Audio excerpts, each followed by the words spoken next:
everyone, and welcome to Ascend the Hill. I am Jeremy Austill, and I'm here today with a special guest, one of my closest friends, Pastor Brooks Till. How you doing, bud? Doing good. Good to be here. Well, I want to say first off, before we get into the content, thank all of you who are listening, our Ascend the Hill family, which is broad. It's our Cornerstone church family that is probably the largest percentage of people that listen, but also our TYM family, our Tennessee Ministry Network, friends and family from across the state that are also listening in on occasion as well. And if you are one of that TYM or Ministry Network family, then you know that Brooks and I, through the years, had a podcast, a YouTube channel show, a Facebook Live show called the Austill Show. That's correct. It's a great use of both of our names, right?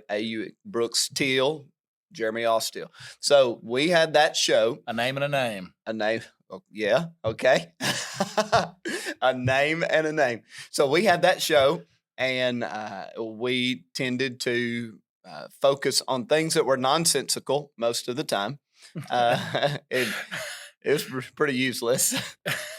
Useless would be the best word we could use here. Yeah, we laughed a lot. And one of our traditions, our customs, was to do holiday special episodes. So we would do like a New Year's special episode, a Thanksgiving special episode. We did Valentine's Day, even though that's not a holiday. It's not a holiday, but it was without a doubt our most celebrated edition of the show. Yes. Valentine's Day. So we thought it would be good here for our Ascend the Hill friends and family to do a bit of a Christmas special today, kind of keeping with mine and your tradition of celebrating the holidays by having a conversation about the holidays. But we also plan on talking about Advent, about waiting, and the year that Brooks and I had in 2022, which probably could be defined in large part with the word waiting. Yes, I agree with that. The year of waiting. The year of waiting.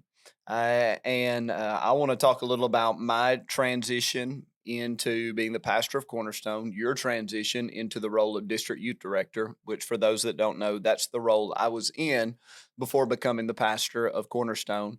And now Brooks is filling that seat, and I'm thrilled for him. And so I wanted, in part, for our Cornerstone Church to get to know you a little better and to just have a little fun. So you ready? Good. I am. We have not rehearsed this at all, so. Oh, there's been absolutely no. This is off the cuff. Production planning that has gone in. But I thought it would be a good place to start with something that most everybody in the world has opinions about, and that is Christmas music. Christmas music. And so I just pulled up just a couple of top 10 lists, and I'm eager to hear this. And so we'll just go with like the 20 most popular Christmas songs around the nation. And this is, from Spotify playlist, radio play, just what they deem to be the most popular. Do you have a guess on what maybe a couple of those might be? The Mariah Carey Christmas album was probably the top album. Well, although that just shows a problem in society. I don't know if you've heard Mariah Carey lately, but no, I haven't. And so I want to talk I heard through it on cassette. Here's what I want to do. I want to just mention a song, and then I want to get your feedback on the song. We'll start with. We'll just go with number 10. We'll just do the top 10. I have 20 here. Number 10, "Let It Snow" by Frank Sinatra. Okay. Thoughts? The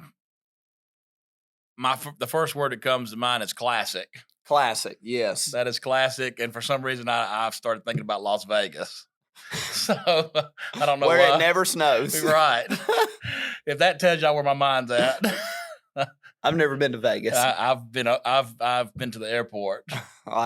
Well, I guess you've been then. That counts, right? For 30 minutes I was there, and I got a bagel while I was there. So was it the best bagel you've ever had? It was Einstein Brothers. Well, you could have got that in Franklin. I know, but anyway. That's all access I had all right, to it. Number 9, "Holly Jolly Christmas" with Burl Ives. Well, first of all, I love the name Burl. It reminds me of a bigger fella with a beard. I guess Burley, you know. What's his last name? Ives. That makes me think of Poison Ivy. Makes me think of Itching. Well, Holly Jolly Christmas, of course, was by Burl Ives, was really featured on Rudolph the Red-Nosed Reindeer. Right, which is incredible. You love it? Yeah. Is that one of the top 2 or 3 Christmas shows? Yeah, absolutely. Sidebar, favorite 2 Christmas shows? That one. Okay. And then the little clay little drummer boy segment. Okay. I think that may be number 1. So you are a fan of claymation. Yeah. I remember when claymation was that was it. That was epic. That was progress. That was, I mean, everybody's talking about Avatar right now, but we had claymation. We had claymation. But we didn't know no different. No, and it was incredible. I mean, we saw Rudolph and Hermie running across that fake snow very herky-jerky, and yes, we thought we were watching HD, 4K. I mean, I'm a big fan of Yukon Cornelius. So. Oh, when he like throws the axe up and goes, nothing. Yes. Oh my. So nostalgic, good one. Holly Jolly sounds like Holly Jolly Christmas sounds like we're fixing to go eat. Okay. His name's Burl. He's big. Holly Jolly means we're fixing to get up on some sausage balls. You know what I'm saying? So yes, I'm a fan. Good song. Great song. I love all of the connections yes. to lead to this is a good really song. Really just thinking about finger foods right now. So, we can go to number 8, though, if you want. We probably should. Yeah. Number 8, The Christmas Song by Nat King Cole. Do you know what that one is? Is that the chestnuts roasting on an open fire? Yeah. Jack Frost nipping at your nose. Yes. It's supposed to be 9 degrees next Friday. And Are you serious? It's supposed to get down to 9 degrees. I'm wearing this Christmas sweater right now, and I'm sweating. Yeah, I'm going to have to. 9 degrees. 9 degrees. Jeez. All right, next song. In that same vein, White Christmas by Bing Crosby. Is that I'm Dreaming of a White Christmas? Yeah, that would be the song. What's the one with the tail as big as the whatever? See. Bing Crosby sings it. That ain't the same song. No, I'm trying to think. I don't want to start singing on the mic. Do you hear what I hear? Do you hear what I hear? Is that the name of it? I think so. Yeah. White Christmas. I'm gonna say that's probably an overrated song. Yeah. Have you ever seen White Christmas the movie? I have. I like that movie. Yeah. It's that's one of the ones you watch early in the month. Okay. You don't watch it late in the month, but so what's late in the month? It's a Wonderful Life. It's a Wonderful Life.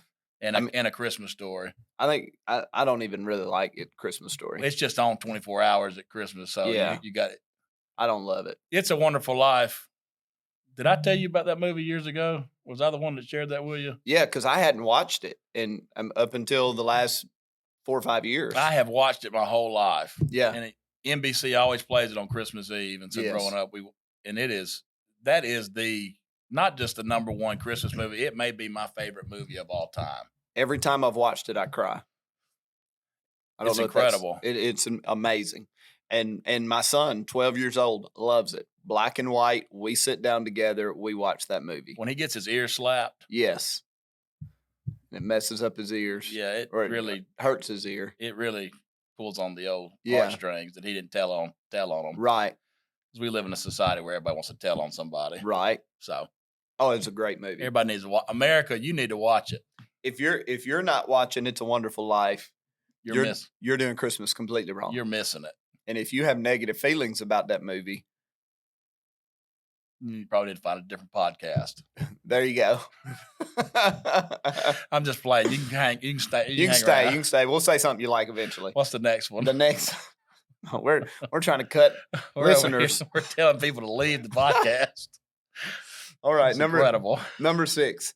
It's beginning to look a lot like Christmas. Michael Bublé's version. Who sang it before him? Oh, I don't know. Probably Bing Crosby. I mean, I would imagine everybody has sung If I had to take Bing Crosby or Bublé, I'm taking Crosby every time. I'm taking Bing 100%. Because he lived in a time that was probably it meant more. Okay, I'm not sure what that means, but yes. It meant more because people were struggling. They didn't have electronics. They didn't have everything. It wasn't as commercialized back then. There you go. I like that thought. It's beginning to look a lot like Christmas. That is one of the first songs I start rolling with once the Christmas season is upon us. Which starts in June now. No. When did y'all put your Christmas tree up? Well, the goal was to put it up the day after Halloween, but like we've got a 5-month-old, so yeah, we're just putting it up as we go. Okay. Griffin's tree just got put up last night. That tells you anything. Bless. So it's been up since the beginning of December. Yeah. Okay. Let's see. Number 5, Jingle Bell Rock. I actually really like the song. Do you? Okay. Why? Is it Chuck Berry? Well, this says Bobby Helms, but Chuck Berry. Oh, probably. Bobby Helms. Okay, that's an older name, right? I think. I don't know. Yeah, it's my son calls it Jingle Bells Rock. Okay, is what he says. Jingle Bells. He listens. I have listened to it every morning that I take him to school. He wants to hear it. So you love it. It's a good memory with your son. It is. Jingle Bell Rock. It's not one of my favorites. Yeah, I hope the song that I'm thinking of is on the list because. And we'll get to that one. You'll have to, if it's not. So this one, number 4, Last Christmas by Wham.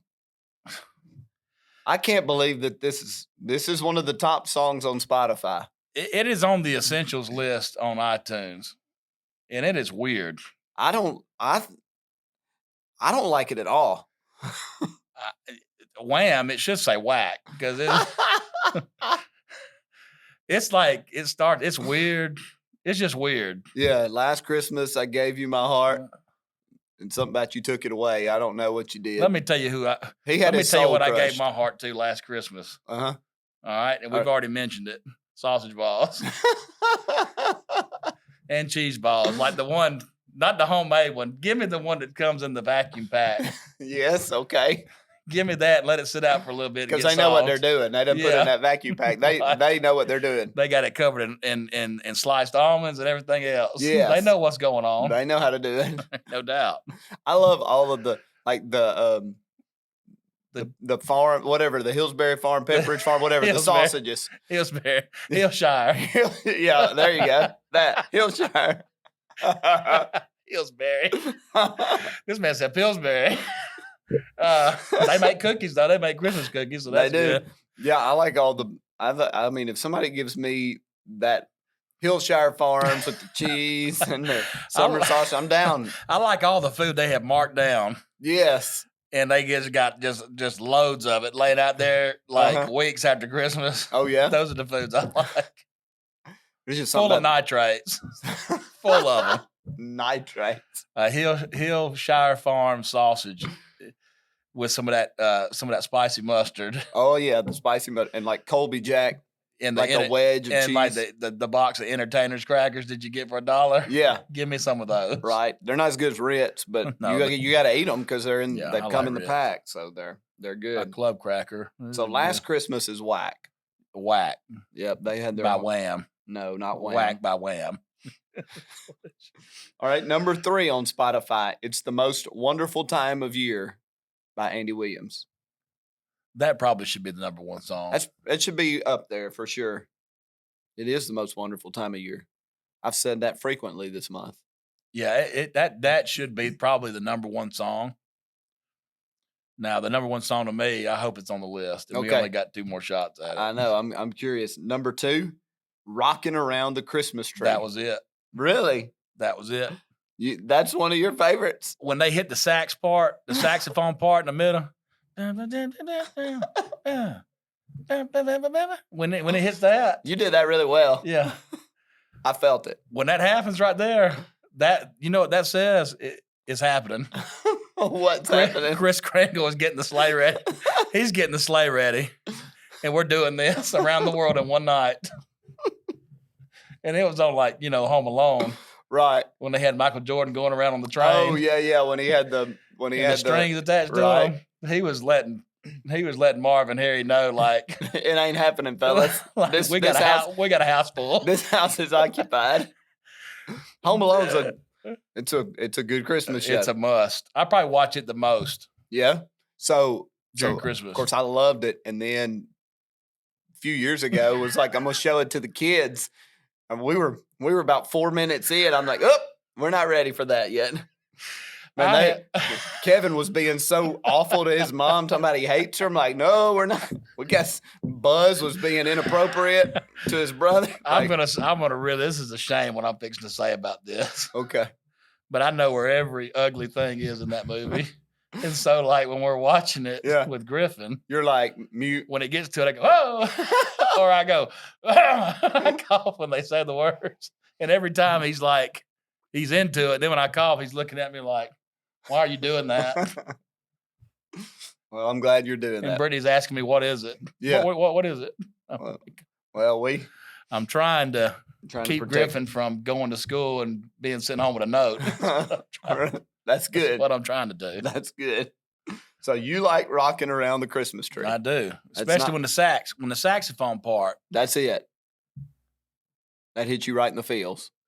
You were ready. Because when they were recording it, they were like, they looked over at the saxophone player and was like, go ahead and take it for a walk.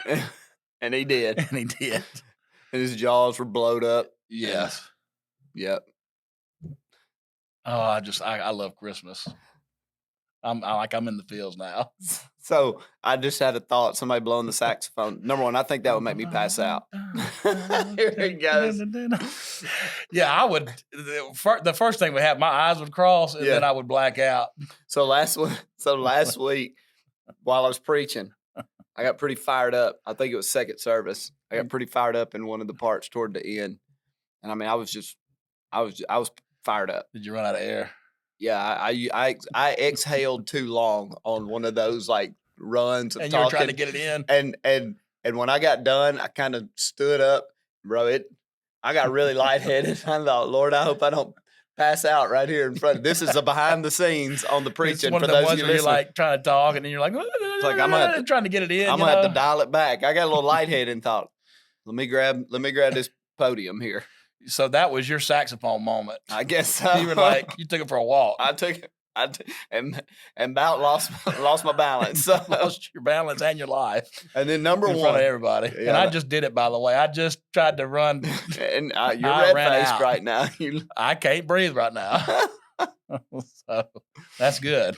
All right. Number one on Spotify is All I Want for Christmas Is You. I knew it. That would be number one. It ain't true, though. I mean, that is not true.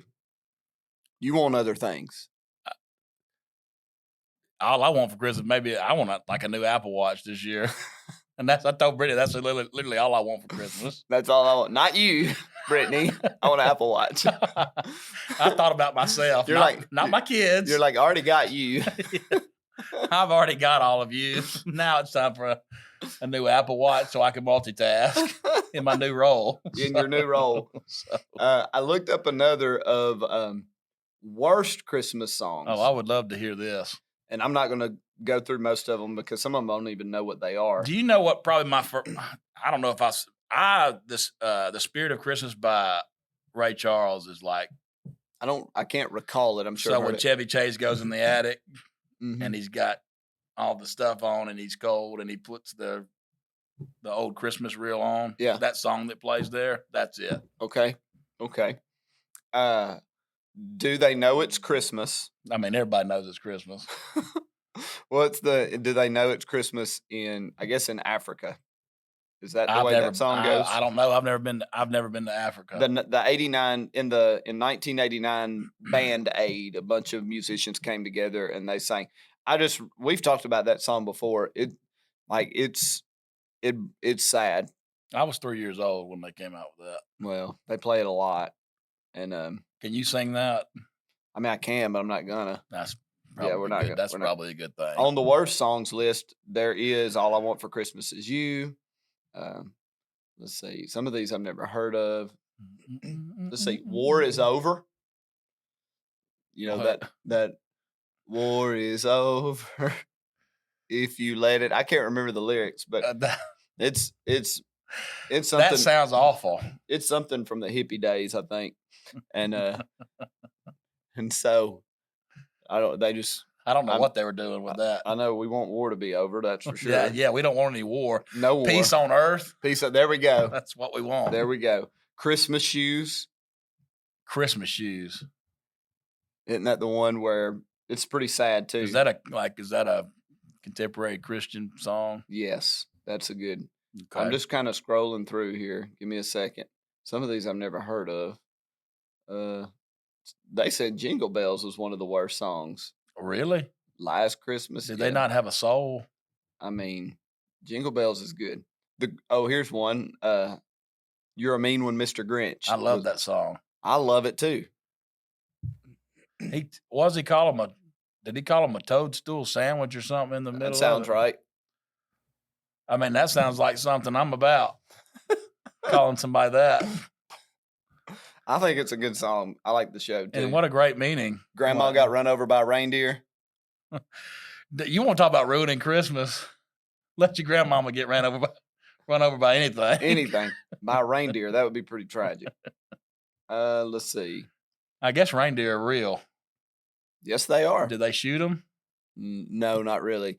And it's a different. I used to always think a reindeer and a caribou were the same thing. I bet they stink. I found out that a reindeer is actually a different caribou species. Yeah. Let's see. Chipmunk Christmas song. Here's your favorite. I want a hippopotamus for Christmas. Are you saying that because I'm a big guy? No, that was not my implication in that. That's not what I was saying. Here's your favorite, Brooks. I want a hippopotamus for Christmas. Hungry hippos. All I want for Christmas is my two front teeth. Yeah. You can either have you or two front teeth. All I want is Christmas is you, or all I want is my two front teeth. A good dentist can get you that. Get some implants. She gets you some. Go let them know what's up. And then, of course, it's talking about I Saw Mommy Kissing Santa Claus, Santa Baby. Some of those. That's inappropriate, ain't it? Inappropriate. Completely. That is inappropriate. All right. So, we've talked a little bit of Christmas movies. We've talked Christmas songs. I'm in full on Christmas mode right now. Me too. I'm looking. I mean, we're getting close to a week out, which is hard to believe. I don't know if I'd be totally curious of those listening how many have done everything they need to do, or if you're going to be scrambling. Everybody's stressed out right now. You think? I'm not stressed. I'm not that. If you're big on gift giving, oh yeah, it's a stressful time. I got you. Well, me and Jonathan talked last week. I think gifts aren't necessarily. That doesn't really get me too worked up. So, well, we want to kind of segue. We've laughed a little. We've had some fun, but the season of Christmas or Advent, as it is on the church calendar, is a time that is focused on waiting, much like the Jewish people waited centuries. There was 700 years between Isaiah's prophecies of the Messiah and the arrival of Jesus. 700 years of awaiting. That's a long time of waiting. That's a long wait, right? To be reading or hearing prophecies about a child being born, the government resting on his shoulders, to spend 700 years as a people waiting for the one who would comfort those who mourn and provide for those who grieve in Zion. I can't imagine what that waiting was like. And then we now, as believers, for 2,000 years have been awaiting the return of Christ. Right. We're waiting with anticipation. We're waiting now on our end for all of the prophecies that are attached to Jesus and what he was going to accomplish. The lion laying down with the lamb, the peace on earth, goodwill toward men, swords being turned into plowshares, weapons of war and violence being turned into farming instruments. just that overturning of society that we're now waiting on. And we're seeing Jesus do it, his kingdom working through the batch here and there. And we're seeing evidence of the Christ in our world and obviously in our own lives. But we're also in the waiting, for that day when there's a new heaven and new earth, and he wipes every tear from our eye, and there's no more pain and no more sorrow. So we're still in a waiting too. And that's to a degree what in the Christian calendar, the Advent season and Christmas is really all about. That we have Christ and we are continuing to wait. We're in the now, like his kingdom has come, he's at work, and then we're still waiting on the not yet, the complete fulfillment of everything. The anticipation. That he came to do. And we alluded to it in the beginning that this has been a year for waiting.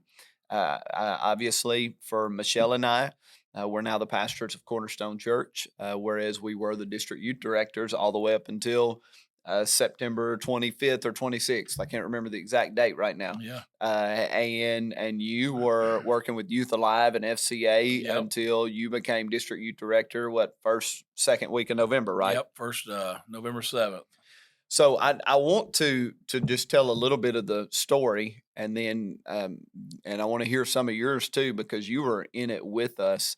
Michelle and I had a conversation even this morning about what we thought would be good to share. And I've said this on multiple occasions, so most that are listening probably have heard it. But we knew in our spirit that the Lord had given us a word about pastoring this church, and we knew that early in 2022. Right? Yeah. And so, but at the same time, we were at peace with however things played out. It's possible, I didn't get a word. I really felt like I did, but I wanted to have enough humility in my heart to say, hey, I could be wrong here. Ultimately, I trust the Lord. Whatever happens, happens. I want to wait well. Right. I got a word and I want to wait well. And so that process, Cornerstone Church was in process for numerous months, trying to do things the right way and in the right timing for the good and the health of the church. And I really do feel like that's exactly what has happened.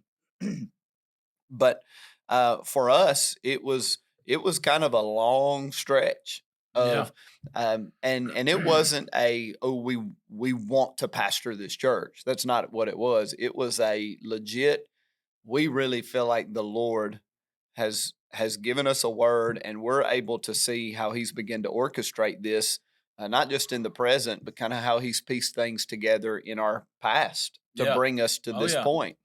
But we've got to wait. And the younger version of myself didn't wait well. Like I wanted to make it happen. Do you know what it's like to want to make it happen? Yeah. And so the younger version of myself would have tried to get all up in it to make sure I was seen and noticed. Do I need to say something to somebody? Do I need to put myself out there? Do I need to sell myself a little bit more? All those things. Yeah, and so real things. And even when you're trying to wait well, you're processing, what do I need to do? And so I felt like the best thing for me to do was I was under the authority of Pastor Terry Bailey. He was my boss, and I wanted to respect him.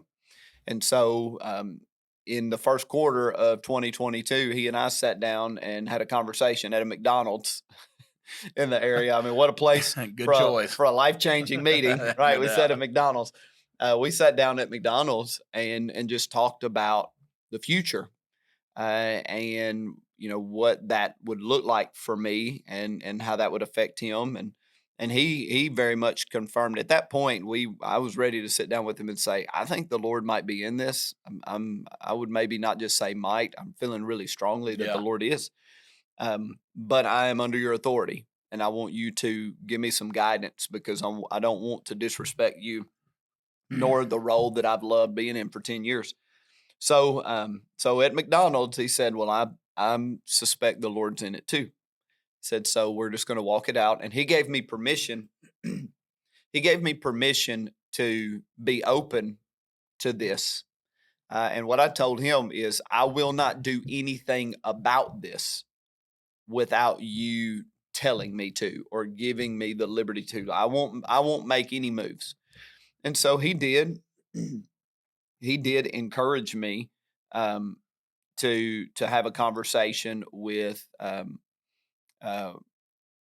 with Pastor Ron McManus just to figure out where they were in the process. And Pastor Ron was really gracious. And I said, hey, we think the Lord might be in this, but we're fine to wait. And we're not going to do anything. We're just going to sit. We're doing our job. I love my job. I'm going to keep doing my job.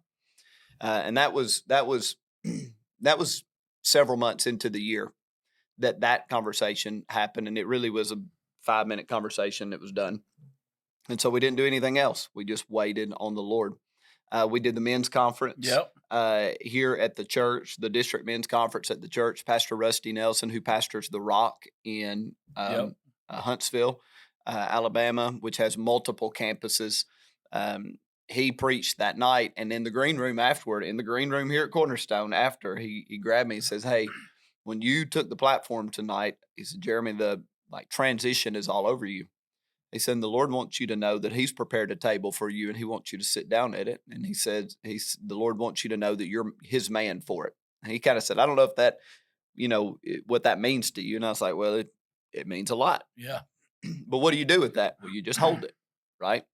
I had a dream in about 2016 that was about Cornerstone Church, and I won't get into the details of the dream, but I held on to the dream. The scriptures we just preached on Mary at the church this past Sunday. Go back and listen to it, by the way, if you haven't. But one of the things that it says that Mary did was it says that Mary held these things that the angel had told her. She held these things in her heart, as in she received them, she cherished them, she had faith for them, but she didn't go telling everybody. She didn't go talking about it. She just kept it tight. And Michelle and I really felt like that was a word for us. Yeah. When it came to what God was doing in our lives, we're not going to talk about it. So Pastor Terry knew, and you knew. I didn't even talk to my mother about it until after we had interviewed with the search committee, because I was so conscious. I mean, some of my closest friends were asking me, "Hey, do you think they'll consider you? Are you in?" And I just would be really tight-lipped. I would deflect, and because people were asking me, yeah, and so I felt it was really important to honor the Lord by, like Mary, hiding this thing in my heart and not making a big deal of it. I felt like that was the right way to wait for me. And then to commit it to the Lord in prayer, but not to be all consuming.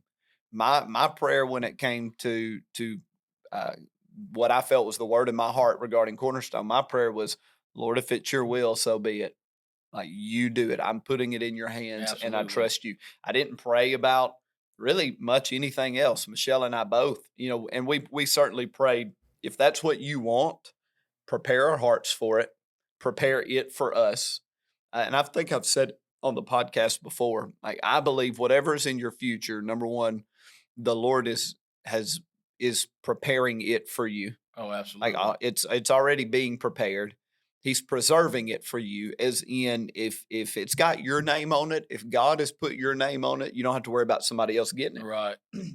So even with the church, and I just want to commend the leadership of the church for the very diligent process they went through. And so for me, I knew that they needed, and it was the right and appropriate thing to explore other potential candidates. And I just kept holding on to, if it's mine, it's mine. Like, if the Lord put my name on it, that's all that matters. None of that's going to faze me. And then finally, the Lord is preparing you for it. I'll just make a couple of more statements, and then I want to talk about mine and your conversations. I can say this. I say this on behalf of Michelle. I mean, Michelle's always loved the Lord. She's been one of the most devoted people to Jesus I've ever met. I mean, when everybody else in high school was being Christian and listening to whatever music, Michelle would not listen to any secular music. Michelle's always been, while everybody else was out, partying, Michelle's never had a drop of alcohol touch her lips. She's just always been consecrated to the Lord. She's always walked faithfully before the Lord. But this season of waiting, she's become a different person. It's been fascinating to watch the resolve and the faith that I've seen begin to burst forth out of her, because waiting changes you. Yeah. Waiting gives you weight. WAITING, waiting gives you weight. WEIGHT. Like it gives you greater substance. It Yep. gives you more significance. And so so me and you we started talking about it early, because you had kind of been asked about it from different people, and so Yep. you're one of my closest friends, and I thought, well, I will talk to Brooks because he's asked me about it like 3 times. It was a time, and it was a time of transition for me. Yeah. I just felt like you were I felt like you were the guy, and it wasn't because I was friends with you and had worked, just because I had worked with you. Obviously, that always plays into it, but like I thought Jeremy could be a great guy to be my children's pastor. Mm-hmm. Like, they grow up in this great church and have, and my thoughts, they started carrying over into, man, what would it look like with God's hand getting in this and all this happening like that, and the potential of, and I began to dream about what the church would look like. Yeah. And the Holy Spirit moving, and I just, it wasn't my dream or just a want to as a friend. It became like, I believe I was drawing close to the heart of God and what He wanted, even though it wasn't me, it was for you. And so, well, I'll just say, and you would share stuff like that with me, but throughout the process, I was trying to be very disciplined in my mind to not dream. Right. Because I wanted to be in step with the Lord. Get carried away, so to speak. I don't want to dream until. So I dreamed for you. Yeah, and you would talk about stuff like that, and it's like, yeah, man, I think it could be incredible. But I would try to put a governor on myself, because I did not. One thing that was really important to me is that I did not emotionally shift gears from my role and my assignment as district youth director, right, prematurely. As in before it was time, or shift gears emotionally and then have to try to get it all back, because I didn't hear the Lord right. You don't want to check on what you're doing. Yeah. Because what you were doing was an incredible thing, right? And you're doing it now, right? Right. Which brings me to, we started having some conversations along the way of, well, if that did happen, what do you want to do? Right. And I think you were still in a season of trying to process what you wanted to do and what you wanted your future to look like. We had a couple of probably 3 or 4 first watch conversations at first watch. And I think, yeah, I mean, and I think I told you no. Well, on the first one, I don't think that's happening for me. Yeah, that you just weren't really sure that the DYD district youth director role was what you wanted. You're right. Yeah. And then you went and spent a summer away from TYM. Right. And that changed things, didn't it? It did. For me, the trend, I had come off of 21. It was I think, if you can say this, the best year of ministry for me personally. Yeah. And things I had prayed for. My prayer with Youth Alive had always been, I want to see kids getting saved. Mm-hmm. And was able to lead hundreds of people. It was over 300, right? Yeah, almost 400 people I led to the Lord myself. Yeah. And I'd be lying if I didn't say I was proud of myself, if you can say that. But more than that, it was things I had prayed for. They happened. Yeah. And so I remember last Christmas just thinking, this has been the best year of ministry. I mean, sitting there with my kids, they're opening their breath. This has been the best year that I've had. And so getting into 22, it was business as usual. We were going to go after it, And I thought, Lord, you gave me that many, give me 1,000 this year, you know. And one morning getting up, I just felt in my spirit like, yeah, you've had a great run. Now go. Yeah, is what I felt. Yeah, and I didn't know what that meant, and then was approached and with another organization, a great organization, and I started thinking, why would you want me to go when we've been working on this? I've been working on this for the last 9 years. Yeah.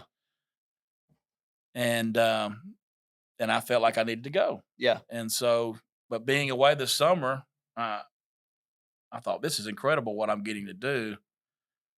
But there was just, my heart was breaking because of how much I love TYM. Yeah. And I Well, wanted to be probably back. just figured out in its simplest terms, your tribe. Like Right. TYM is my tribe. That's my people. Right. So then we follow up the summer with another First Watch conversation. Mhm. And I'd come into that conversation really feeling in my heart. I don't think we weren't the pastors of Cornerstone yet, were No. we? But I think No. we had gotten to the point where we had.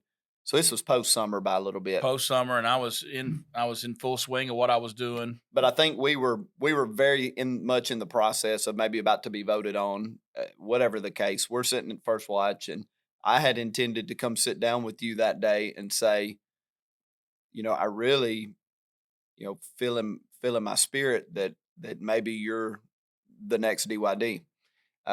But I knew that our conversations hadn't really gone there, and then you came in that day with Right. a similar mindset. Yeah, I think that was, a lot of people, probably think about that, but I never really let myself go with my mind on hypotheticals.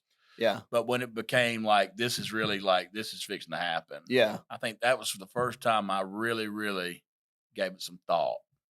Yeah. And let my heart, I guess, go and dream a little bit, like we were talking about. And so when you pop that question, and I knew it ultimately, like, you might have a little bit of influence, but it was ultimately somebody else's decision. Yeah. Too. Oh, yeah. I was not a And part of the process. and so, I thought, Lord, is this you? Yeah. Well, I know you said you were kind of like, if Jeremy gives me the nod of like, I think you should do it, that you're like, okay, that's got some confirmation for me. Well, and I want to say this about you in light of waiting. You served in the Youth Alive role, which was, I mean, literally based on like the charter of Youth Alive and all the documents in national office. That is a role under the district youth director. Right. And so within the hierarchy of the fellowship, that you were under my authority. And there was not one thing in you that fell short of honoring me or respecting me. You said it, like you wouldn't let yourself even think about the role of district youth director because you felt like that would be disrespectful to me, But I think the Lord honors when we honor. And sometimes in waiting, what the test of waiting is, can I honor while I wait? Like, I feel like the Lord has given me a word, or I feel like he's done something in me, and he is going to, quote, elevate me. I'm not sure that I see it that way, like, elevation or whatever, but he's going to put me in this seat of influence. But that is contingent on how well I honored when I was in this different seat of influence. And you did it really well. And I know this episode is getting a little lengthy, but I think there's value in talking about waiting, because probably everybody that's listening feels like you're in some version of waiting. Right. And I wrote in my journal back, I believe it's in March of 2022. This is literally what I wrote. This is done in the spirit. How about that? We're just waiting on the calendar. Right. And so I felt that way. And there's something about really feeling you have a word from the Lord that can make waiting difficult, or it can make waiting beautiful. And for us, there wasn't this anxiousness, or anxiety, there wasn't this stress. It was a confidence in our heart that we feel like we've heard from the Lord. Absolutely. And I, felt very similarly about you stepping into the DYD role, that's what the Lord wanted. And so here we are now, I'm your predecessor, you're my successor, so to speak. I guess I'm your pastor, my pastor. Interesting relationship. You guys, if you're Cornerstone Church, you're probably going to hear Pastor Brooks preaching somewhat consistently around here. And so he'll be a voice in your life too. And I just want it to be known to anybody in TYM that listens, Cornerstone Church that listens, that I'm sitting in a different office now. And I am 100% in support of you sitting in the office I used to sit in. And I want to use the spot that I'm in now to help you have dreams come true and to help you thrive in your new assignment. And I just want you to know I'm not I'm not breathing down your neck. I'm not looking over your shoulder, and I'm not going to, for anybody that you may or may not believe this about me, but I'm not here, with advice trying to hand it out to you. I love you. I'm here for you, period, if you want it. But I always ask him for advice. Well, yeah, but I'm not going to offer it. You'll have to ask it because I think that's the right thing to do. I just want to add something. And I know we're fixing to close this up, but I was in California the weekend you got voted in, and I had not had any talks with Pastor Terry, about it. And I remember being in the balcony after a session that I spoke, and I asked the Lord, I said, "Is this what you want me to do? Are you going to want me to do this?" And He said, "Yes, and not to worry." Yeah, that's what I felt like. Yeah, I felt like that's what He was saying to me. And I think during the process, is there a such thing as a mature faith? I don't know if there is, but yeah, I think my faith matured over the time of waiting. I 100% agree that that's what happens. It deepens, whatever term you want to put. It deepens, it gets stronger, it gets richer, or it matures. Yeah, right. It was when it's God, you just know it. Yeah, and that's the only way I know how to put that. And well, I think the waiting is for our benefit. Yeah. To me, the waiting of 2022 was first and foremost for God's glory.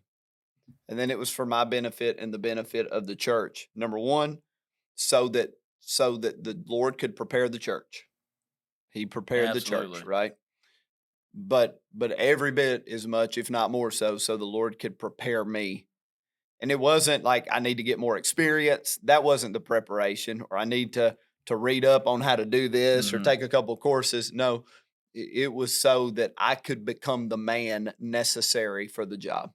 Absolutely. And I feel like for Michelle and I, the waiting forged us along with a lifetime of following Jesus. But that waiting season was God's final forging of us into the man and woman that He needed for the assignment. Absolutely. And so the waiting is not to be despised. The waiting is not for us to wring our hands. The waiting is for us to, as I kind of alluded to before, for us to be able to bear the weight. Absolutely. WEIGHT, yeah. He told me to go for 6 months to wait. It was almost like I went into the dentist and they said, "All right, you've checked in that you want to do this. Now go over there and sit until we call you." It's one of that. It's sort of what it was like. Yeah. To prepare my heart. And you sit there in the minutes and think, "All right, we're fixing to go back here and get our mouth worked on, right?" All right, I'm sitting here and things are fixing to happen. I mean, you talking about the dentist, that probably is discouraging everybody from waiting. They're like, "Oh God, that's what it's like." Something about a good set of teeth. One final thing, and then we'll shut it down.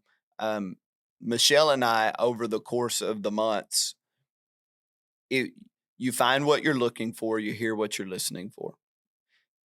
So many little subtle confirmations. So I'll give for instance, one of the board members, this was pretty deep into the search. I mean, it was getting pretty close to the end, and one of our church board members came to the front, to the platform, and was going to make an announcement about the search.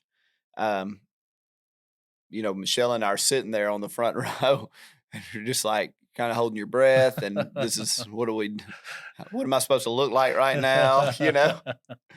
By the way, we came to church here like all the time when all this was going on, and just had to sit over there. I didn't even know how to conduct myself a lot of the time. It was really awkward, honestly. But I mean, we wanted our kids in church, so it's like, and our kids love our church. Absolutely. And so anyway, so he makes an announcement. It really wasn't any new news. It was just some, little final details.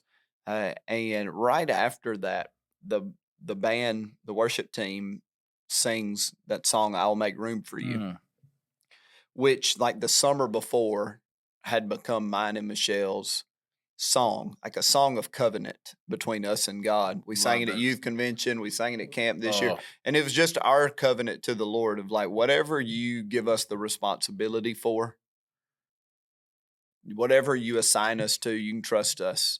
Like, we'll make room for you. We'll prioritize you. And just that little moment, that, and I don't think they had done that song. I think it was maybe the first time they had done it. But it was just that little nudge from the Lord. Well, just a little nugget. The Lord's really good at dropping hints if you're looking and you're listening. So anyway, this has been really long. If you've lasted, then I love it. I hope we haven't disappointed. We've probably spent way too much time talking about Christmas songs in the beginning. It was necessary. Well, it is Christmas I hope to come season. back and do this again. Yeah, we will. We'll do it for sure. Well, for all of our Ascend the Hill family and friends, thank you for being faithful listeners. Thank you for continuing to check in with us. And we hope this has strengthened you or encouraged you, or if nothing else, has given you a little bit of insight into who me and Brooks are and a little bit of our journey this year. So thanks for listening. Merry Christmas.